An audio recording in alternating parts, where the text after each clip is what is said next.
Hello there, good evening. Welcome to the Tunnel podcast on the night after England qualify in Cologne. Discontent in the stands, players biting back at ex-players. And is there enough in the tank for England to go in deeper in this competition past the last 16? Two men in sweet harmony. Better harmony than my Wi-Fi connection, I tell you tonight. Of Tom Goffe and Louis Ben. Tom, how are we doing? I'm good, thanks, mate.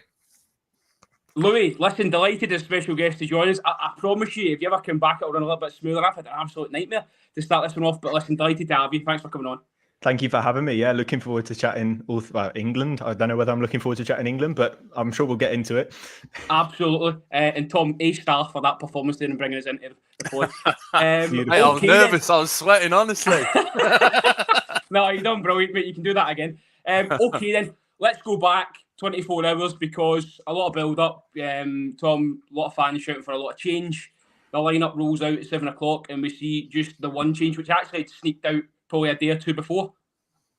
Yeah. I don't know how these leaks are getting out, but it was common knowledge, wasn't it, quite a bit before 7 o'clock, when the team's announced that the only change Southgate was going to make was going to be Trent Alexander-Arnold for Conor Gallagher in midfield. And I think I speak on behalf of probably the vast majority of England fans out there. I think we were all probably looking for more changes than that. As much, I think, Trent Alexander-Arnold probably did struggle a bit, didn't he, in those first two matches. Whilst we were probably expecting him to be maybe swapped, I think there was probably the majority of people out there, again, hoping it was going to be someone instead of Gallagher. So, when the team was announced, I wasn't as pleased as I was hoping to be. Should we put it that way? I was hoping for a few more changes, and it kind of instantly I was kind of worried that we were going to see a similar performance to the ones we'd seen prior. So, Louis, it wasn't much of a shot, was it? Gareth Southgate, showing his loyalties to the players that have obviously got him there. He seems to think there's more to come from them. He's put his trust in a fair few. As Tom mentions there, a bit underwhelming that Gallagher's the one that comes in. We'll get on to how well he done in a short moment. But what was your sort of initial thoughts when you saw the team lines come in?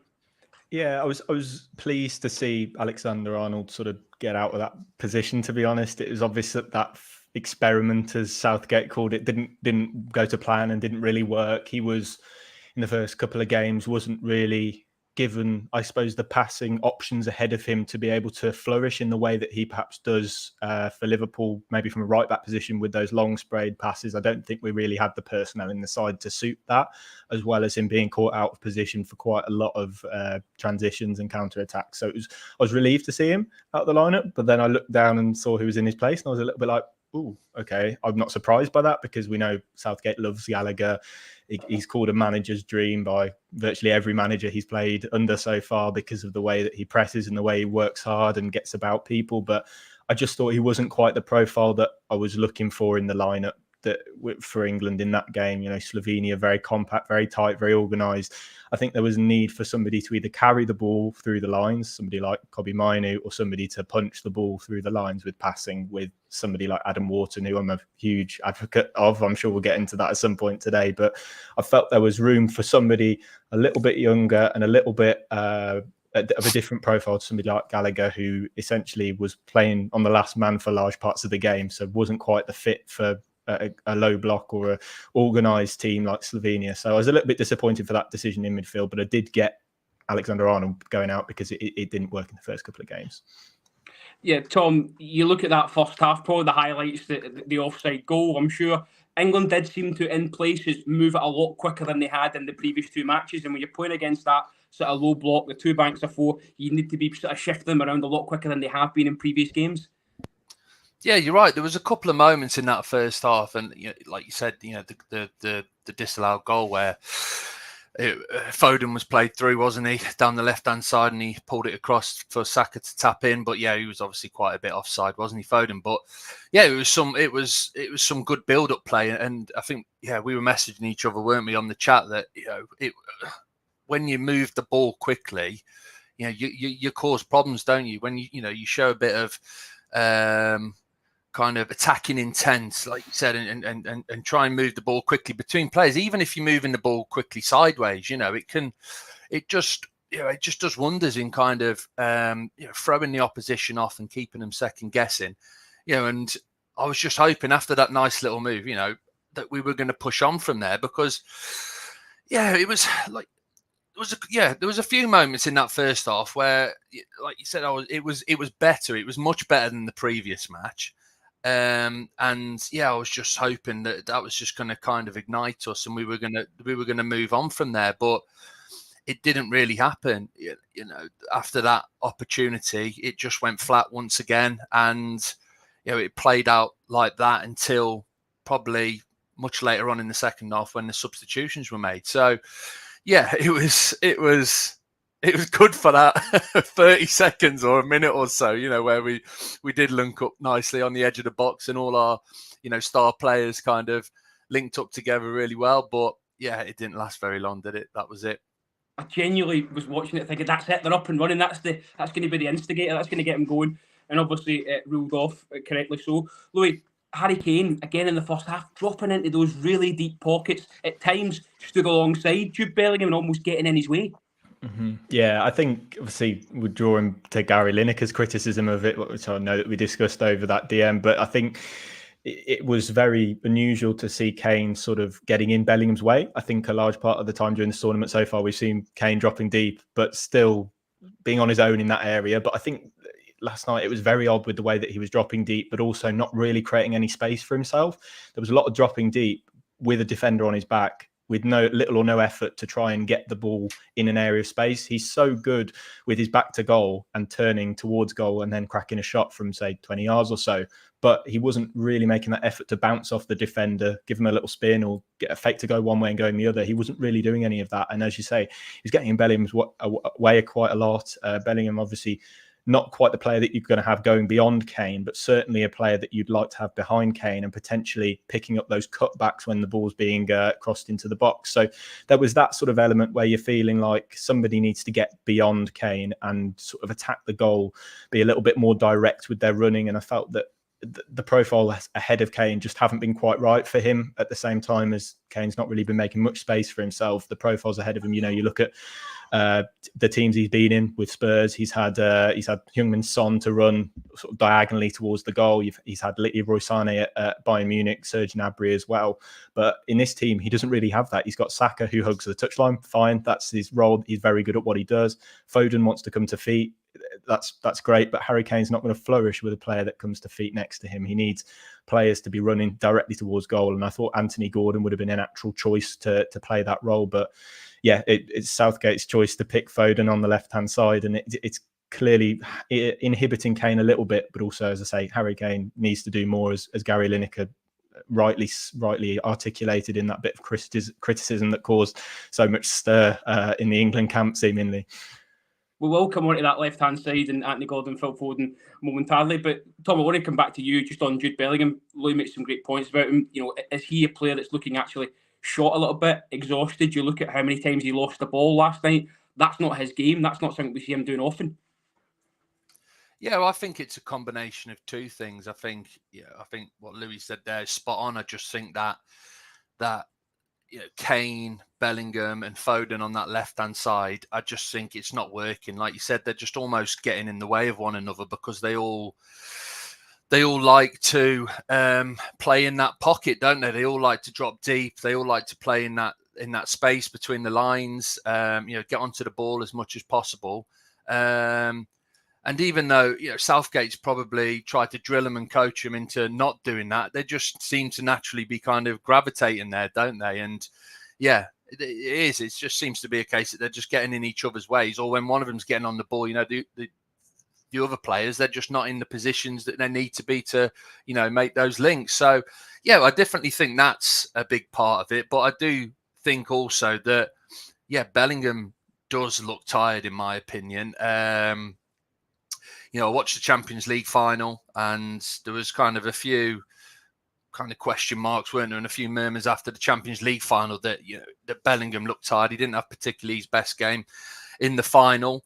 And then he obviously was left out of the friendly matches leading into the tournament.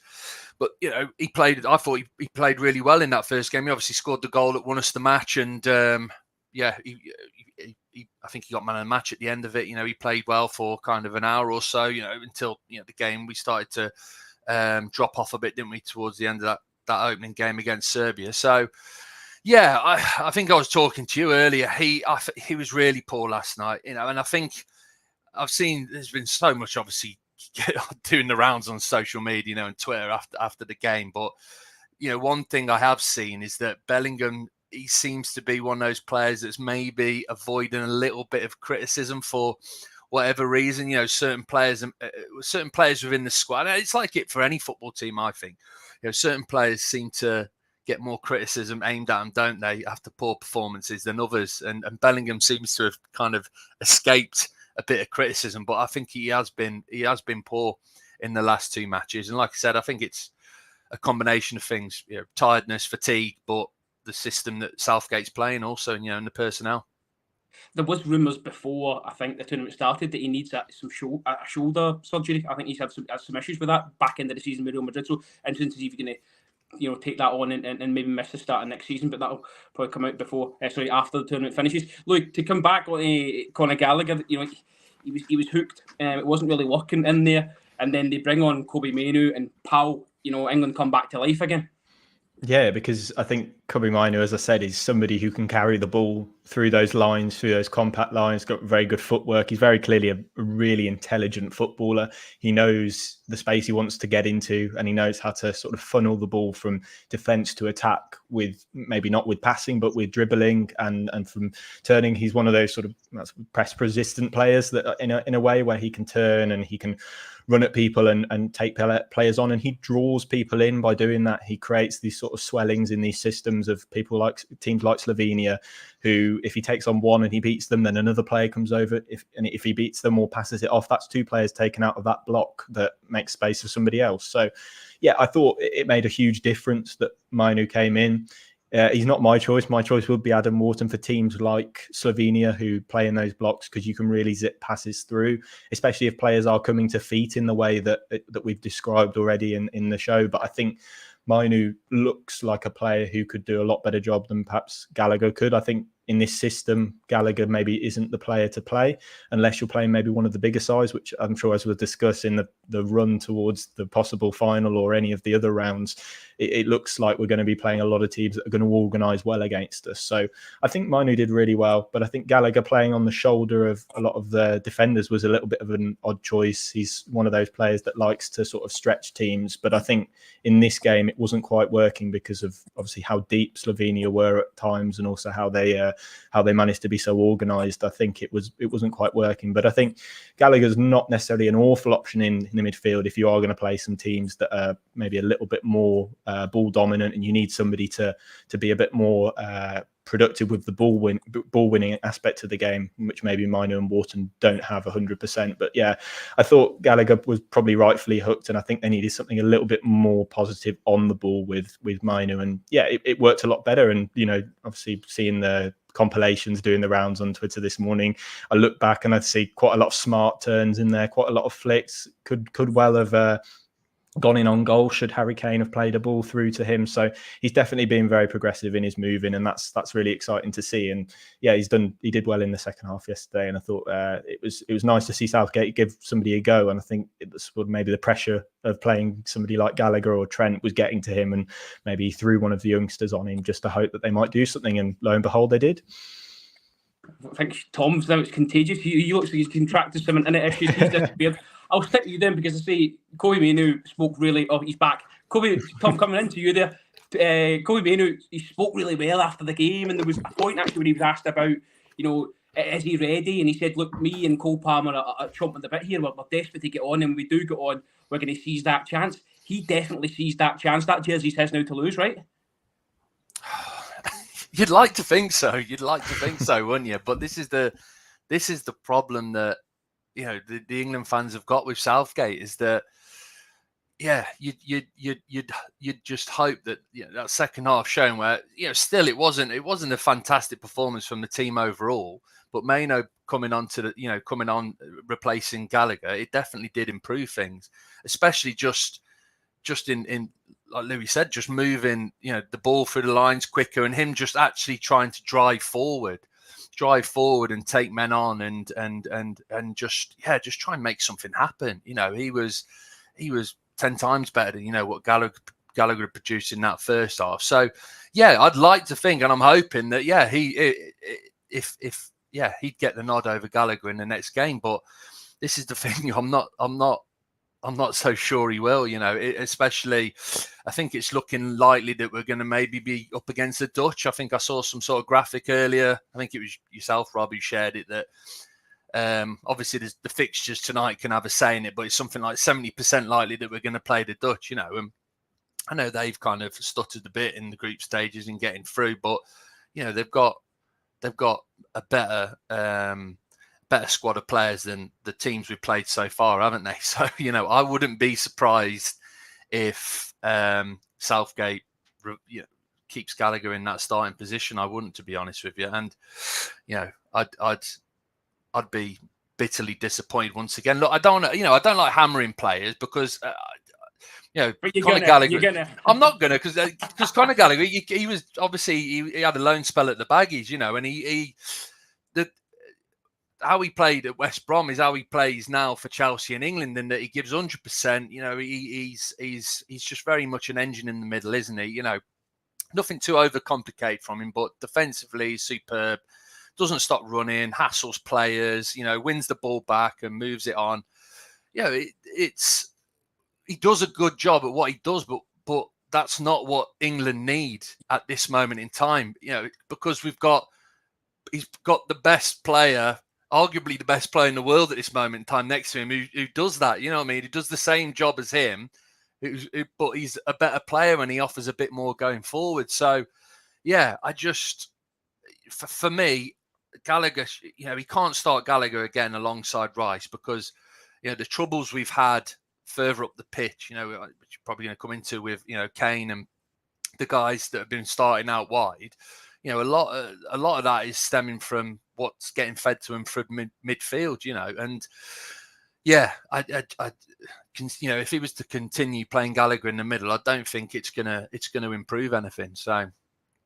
I don't know what kind of message that sends out to Kobe Inu if he doesn't play him in the next game. But listen, I'm sure that's something we can discuss in the next pod after Sunday's last 16. Just want to touch on those subs. Actually, Gary Neville was rejoiced in the fact he said every time England made a sub, Louis, they seemed to get better and better. We saw, as we mentioned, Anthony Gordon got a little spell. Cole Palmer actually came on and probably could have won it for England had things maybe turned his way. So are those guys pushing for a start, or is it going to be, we know Foden's left the squad. He's got, I think, a third child on the way. He will be back ahead of the next match. But does it make, a question of, can we see these players fit in from the off rather than seeing them, wait until the end to come on? Yeah, it opens things up a little bit, doesn't it, with those late-ish substitutions. I couldn't believe that Anthony Gordon only got 5 minutes. I thought that was a little bit crazy. I think with the way that we played when those substitutions came on, I thought Palmer is a player like Foden. He likes the ball to feet, but I think he was really trying to drive at people. And as I say, similar to Mainu, take players on, trying to cut Slovenia apart with good passing. And I think a lot of the England players seemed a little bit rejuvenated when these players kept coming on. As you said, Rob, they got a lot better as the substitutions kept coming on. It was almost like, wow, here's a bit of fresh legs. Here's somebody who's going to try and change the game, because they've got points to prove to Southgate, clearly, because Gordon hasn't featured so far. Palmer, hasn't got really the minutes he deserves in the tournament either. So they've got a point to prove when they're coming off on the pitch, and they want to make something happen. And you could feel the energy in the stadium start to get a little bit more positive as somebody like Gordon, as I say, created the chance for Palmer by driving at people and creating space, as I say, sucking players in out of that structure. Kane got clattered in the process of that chance for Palmer as well. And on another day, if he really bends that ball a little bit more, he could well have had a goal and we'd have won the game. And everyone's a little bit happier. But arguably anyway, I thought that I just thought the substitutions were good, but they were coming in a little bit delayed for me. And in those spots, I think they were a little bit sort of confusing for me watching at home, just seeing all of those players sort of come through in dribbles. And I thought that perhaps if they all came on at once, you would have had that extra bit of time for somebody like Gordon to try and affect the game. Somebody like Palmer to affect the game, and as I say, Mainu coming on at half-time did affect the game. So potentially a little bit more time on the field for those players would have really done something. But yeah, as I say, the dynamic worked all right. I thought that Gordon looked really sharp. The first thing he did was, I know he ran the ball out of play, but he tried to knock the ball past somebody. And when have we seen really an England player do that in this tournament so far? We've seen very little of it. So that was the positive for me, even though he dribbled the ball out of play, that he's got that willingness. And you saw the Slovenian right back just be like, whoa, this is a real change of pace for what I've been dealing with for the last sort of 60, or whatever, how many minutes it was, 85 minutes. So that was my thoughts on those substitutions, and they very clearly changed the game. So they've got to be pushing for a start in the last 16, whoever we're playing, because I feel like Gordon should have been starting all along. I think I've made that clear so far, but I think he should have been starting all along. And same with a Mainu or a Wharton. I think they should have been starting. So you're sitting there shaking your head. Is that the point? Us guys, us mere amateurs can see it with their own eyes. This is exactly it. This is what's frustrated me the most with it all, is that this is the beauty of football, isn't it? Us fans, we debate, we think we know better than the manager, don't we? And sometimes maybe we do what we say, it plays out and we go, yeah, we know, told you so. Most of the time it doesn't. The managers know best, they're the professionals. But all the England fans have just been, we watched that first game, we saw it for what it was. We kind of, the vast majority of England fans, level-headed fans said, okay, first game in the tournament, some nerves maybe, yes, you want to settle. Let's see how the second game plays out. Second game plays out, it's even worse than the first game. We really struggled against the Danes. We're lucky to get a point in that match. And then, all the England fans are then, we're all on the same wavelength, in that we can all see what the issues are. Glaringly obvious. And it's not just us, it's the pundits. Pundits are saying exactly the same. Ex-players, the likes of Lineker and Shearer and Gary Neville, Ian Wright, they're all saying the same thing. We can all see what the issues are on the pitch, what's needed, what players he needs to, potentially bring on to try and change and help things. We go into the game last night and he's not done any of those things, not done any of them, and so before the game kicked off, everyone was saying it's just going to be the same old. If Slovenia set up like the other two teams are set up, which, if they've got any sense, they will do, because they've seen how much we've struggled. We're going to struggle, we're going to find it difficult to break them down. It's the same personnel, what's going to be different this time round? You're just purely relying on some sort of individual brilliance, and this is what I've said this in the past, haven't I? I very much believe that Gareth Southgate relies heavily on just, the caliber of players we've got in this team, and just hoping for a kind of a moment of brilliance from, to show their class and for, to get the goal, or at least, make something happen. But yeah, I'm starting to it's just beggars belief, really, that we've all been crying out for these changes, and then he finally makes them, and like Louis said, they were kind of drip fed through that second half. I was absolutely astonished, to be honest with you, that Mainu, he made the change for Mainu at half time. I was like, blooming hell, okay, well, maybe he is learning, a little bit that, he needs to make these changes sooner, but he should have brought some of those other guys on a lot sooner. Because like you guys were saying, Palmer came on, he looked lively. And there was a lot of balls into the box that were just kind of cleared, but he was trying to make something happen. He was providing some energy. He was trying to beat a man. That was the important thing for me. It's like Louis said earlier. The way these teams set up, it's so important to have people that can beat someone, and that then brings another player into the play, and it opens up the space for the other players. We've just not had anyone doing that. Palmer, right from the off, he was doing that. And then Gordon, I'm starting to think that, Gordon's, maybe said something to Southgate on the training pitch or something. He just isn't getting a look in, is he, whatsoever? And what made it worse was they sent the poor lad to go and speak to the media afterwards, didn't they? The guys had about 30 seconds on the pitch So I know what we'll do. We'll send him to go and speak to the press and And get absolutely hammered. He's very honest as well. He was, that was exactly, again, he just made himself even more likable to the England fans, I felt, because he, out of all the interviews I've seen so far, he said it for as it was, that we're not playing well enough. We've got to do better. He said what needed to be said. There was no sugarcoating from him whatsoever. So,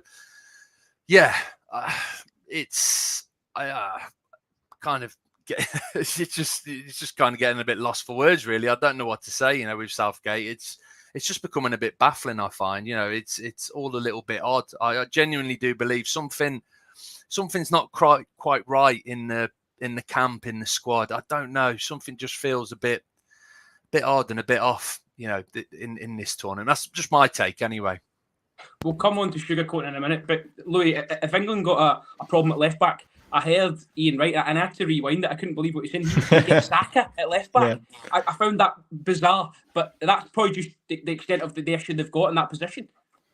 Yeah, well, I thought Saka was a bit of a bizarre shout. I think he's probably arguably one of the world's best right wingers at this moment in time. So why you'd whack him at left wing back, even though that's a position I think he played when he was first coming through at Arsenal, but I certainly wouldn't be looking to stick him there at all. But yeah, the issue at left back doesn't quite extend to taking one of your main attacking talents out of position and playing him, as a wing back. But I think the left back issue just baffles me a lot, because it's incredibly naive, incredibly a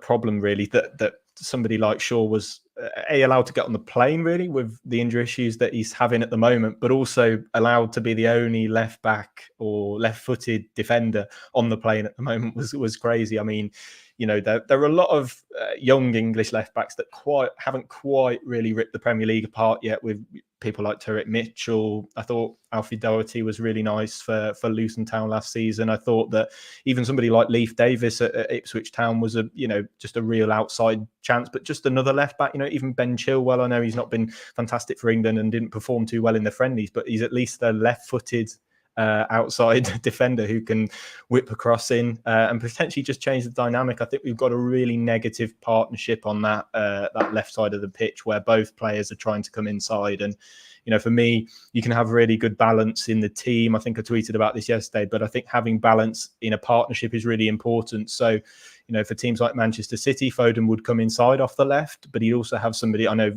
Gvardiol's not really a flying wing back, but he's certainly getting round Foden and getting to the touchline and pulling the ball back or putting crosses across the 6-yard box.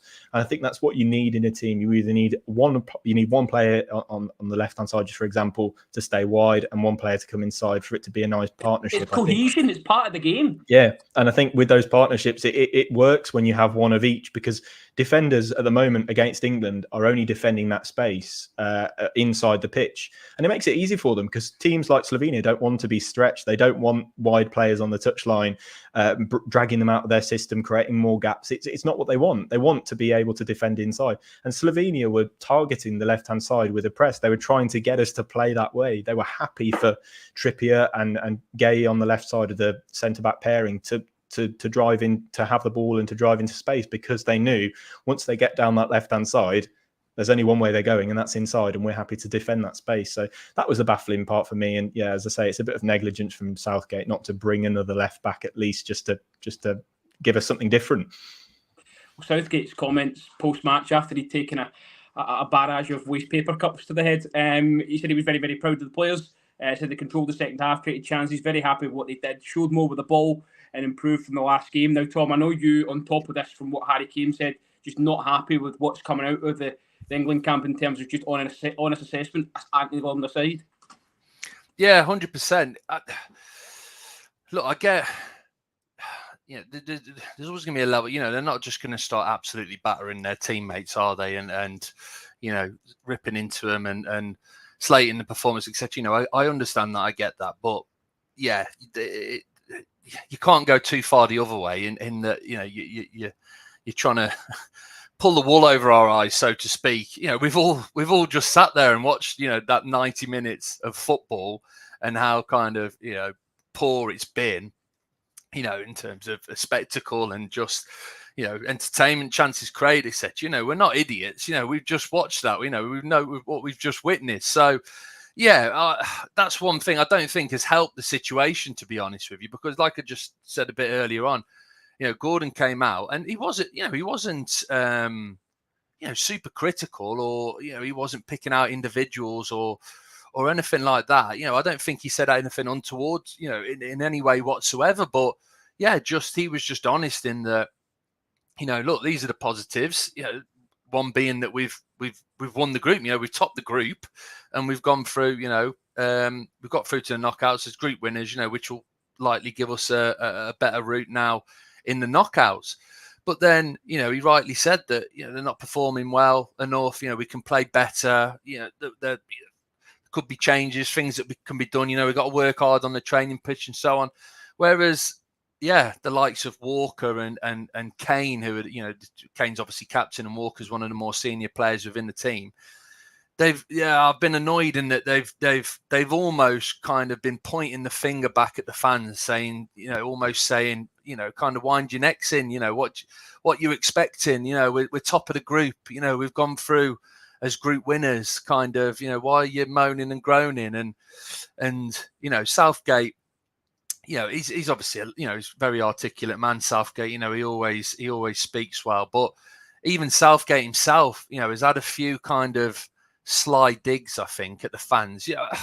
I can understand it a bit after the game last night, because he obviously went over to the fans after the full-time whistle, and he got a few cups, then he pint glasses thrown, or plastic pint cups thrown at him, which is not on, in my opinion. You're taking it too far, in my opinion. But so I can understand maybe why he's made a couple of those comments, but he hasn't been anywhere near honest enough, for my liking, in those press conferences, in terms of admitting that those players and him as a coach, all together as one, they haven't been performing anywhere near as good as they should be or are capable of. So yeah, I think, I don't know how these things work. I always under the assumption that, like any football club, they've got PR guys in there who are kind of giving them steers on what to say and how to kind of approach the press and so on.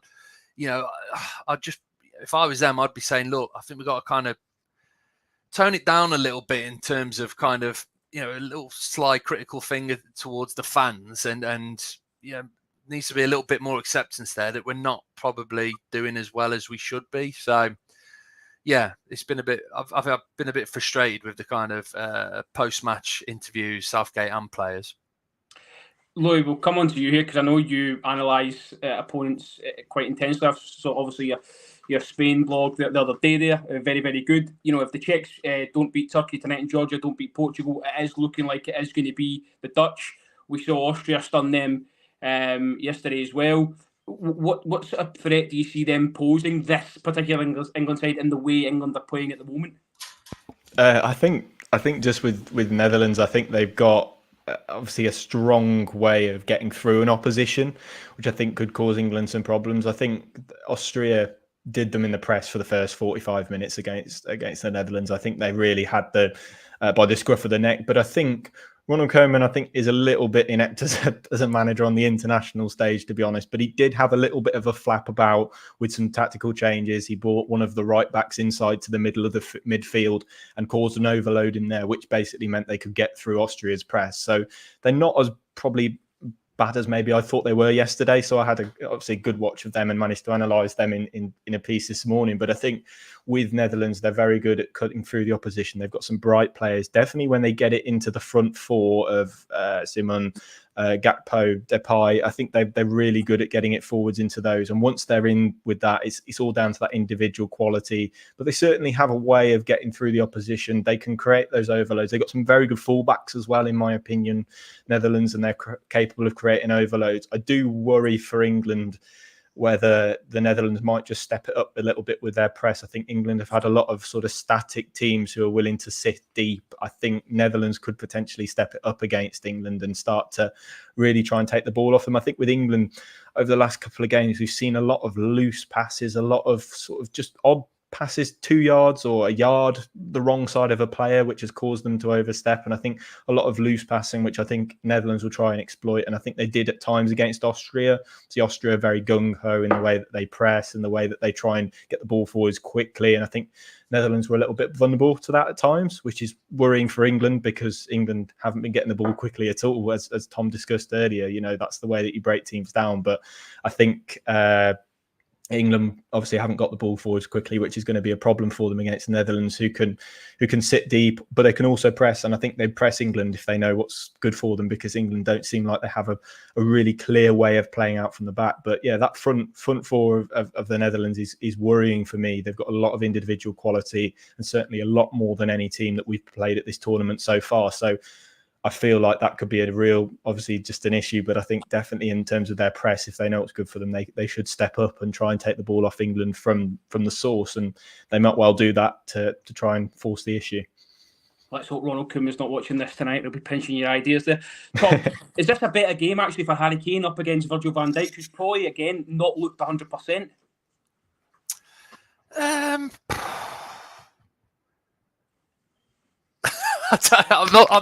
not sure. To be honest with you, it's interesting because I was reading something today and it was a bit of a debate. I can't remember. It was a bit of a debate. I can't remember who the pundits were. But there was, the question was basically, will the way England have been playing, would they suit, more a team kind of, coming at them a little bit different approach to obviously all the teams that we've come up against, thus far. But then there was a few people who were then quick to jump in and say, you look at England's record against the kind of top nations. And I saw a quite worrying stat where I think we've played, in terms of the top, I think it was the top 10, FIFA ranked teams we've played in the last 20 times. We've played top 10 FIFA ranked teams. We've only won 3 times or something like that. It's probably not exactly right, but it was quite concerning. Once we come up against better opposition, we tend to struggle. So I honestly don't know, mate. It'll be interesting because, yeah, like Louis said, the Dutch, they're not for 1 minute. They're gonna take the game to us. And we've not experienced that as of yet. Everyone, including the Danes, or little surprised about how defense minded they were. Everyone sat back and said, just, you can come. And our defenders have just, they've had, they've been able to walk over the halfway line with the ball freely. That no one's been closing them down whatsoever. So, yeah, it'll be very interesting to see how we get on against, a team that's going to approach the game completely differently to what we have so far. But yeah, it's odd, isn't it? Because Van Dijk, he's world class, fantastic defender. He's been probably the best centre back in the world for a while now, hasn't he? But yeah, he's looked quite shaky, hasn't he, for the Dutch so far? So, but I don't know. It's on his day. He doesn't put in too many bad performances before he comes good, does he, Van Dijk? So, yeah, I think Harry Kane will be he'll have to be at his very best, to get the better of him and to, get on the score sheet, no doubt. Keith Pray's not going to be happy with you with those comments, Tom. Let's draw a line under the England talk. Just quick, while we've got you both here, and obviously you're both heavily linked to West Brom.